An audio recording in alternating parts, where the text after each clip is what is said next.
నాన్నంటేనే సంతోషం, నాన్నుంటేనే సర్వస్వం. ఈ తరానికి నాన్నంటే భయం పోయి నాన్నంటే బలంగా మారుతున్నాడు.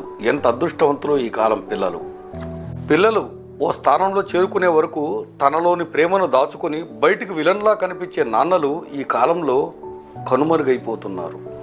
నాన్నలు పిల్లలను బ్రతిమాలుతున్నారు, పిల్లల దగ్గర తగ్గుతున్నారు, పిల్లలు ఓడితే నాన్నలు ఏడుస్తున్నారు కూడా. ఒకప్పుడు నాన్నంటే మందలింపులు దండనలు ఉండేవి, ఇప్పుడు నాన్నంటే ఓ మంచి స్నేహితుడు. ఒకప్పుడు నాన్న ఇంట్లో లేకపోతే ఇళ్ళంతా అల్లరి, ఇప్పుడు నాన్న ఇంట్లో ఉంటేనే అల్లరి. నాన్నకన్నీ చెట్టు పోలికలే, ఎండకు నీడవుతాడు, వానకు గొడుగవుతాడు. ఎండైనా వానైనా నాన్నే భరిస్తాడు, నిన్ను బంగారంలా చూస్తాడు.